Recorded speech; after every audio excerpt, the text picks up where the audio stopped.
নমস্কার। আজ বাঙালিয়ানায় ভরপুর একটি রান্না, সেটা হচ্ছে চিকেন পোস্ত। আমি যেমন করে বলছি তেমন করে একবার সাহস করে বানিয়ে দেখবেন, দুর্দান্ত লাগে খেতে। 16-17 বছরের ছেলেরা তো বলবে, মা তুমি কি বানিয়েছো। কিচ্ছু লাগে না, ইনগ্রিডিয়েন্টস কিচ্ছু চাই না।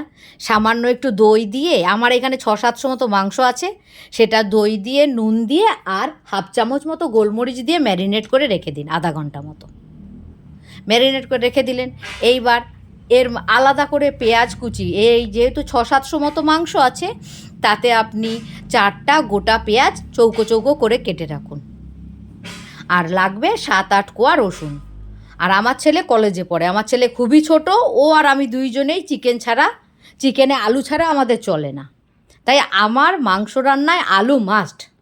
হ্যাঁ, আর পোস্তর যা দাম, একটু ব্যালেন্স করে আপনারা করবেন। তার জন্য আমি দেখালাম, কি দেখালাম না, পোস্ত আছে 4 চামচ, তার সঙ্গে তিল নিয়েছি 2 চামচ।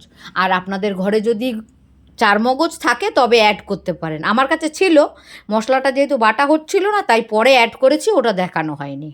কথায় কথায় আলুগুলো ভাজা হয়ে গেলো। এই দেখুন পেঁয়াজগুলো চৌকো করে কাটা আছে। পেঁয়াজটা একটু ভাজা ভাজা হয়ে যাক, মানে পেঁয়াজের কাঁচা গন্ধটা দূর হয়ে যাক, তারপরে আমি এর মধ্যে রসুন বাটাটা দেব। রসুন বাটা না, সরি, রসুনটা থেতো করে নিয়েছি। এই যে, পুতাই ইউজ করিনি, মিক্সিতে দেইনি, শুধু আমার যে গ্যাসের স্ল্যাবটা আছে তার মধ্যেই থেতো করেছি। আমার মা খুব বকা দেয়, হ্যাঁ একটু যত্ন করে রান্না করতে পারো না? রান্নাটা কত শখের, কত ভালোবেসে করতে হয় জানো। কথায় কথায় পেঁয়াজ রসুন ভাজা হয়ে গেছে, এর মধ্যে পোস্তটা ঢেলে দিলাম। পোস্তটা একবার চিকেন পোস্ত হয়তো অনেকে জানে, অনেকে জানেন না, কিন্তু চিকেন পোস্ত বানিয়ে দেখবেন।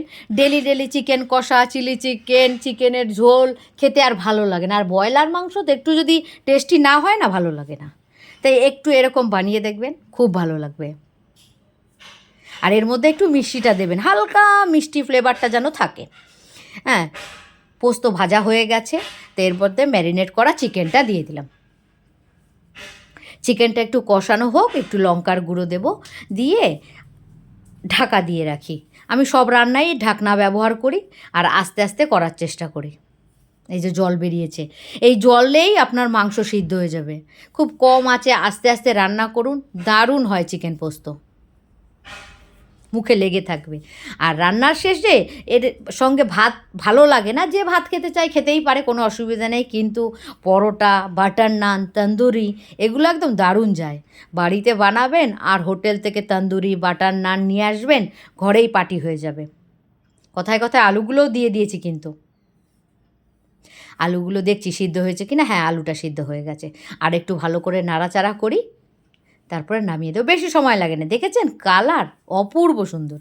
আর 3টে কাঁচা লঙ্কা দিয়েছি, দেখতে ভালো লাগে। একটু গার্নিশিংয়ের জন্য ধনেপাতা, ভুল হয়ে গেছে, এগুলো বাটিতে দেবো কোথায় তা না, বাটির ওপরে না, কড়াইয়ের মধ্যেই ঢেলে দিয়েছে। যে চিকেন পোস্ত রেডি।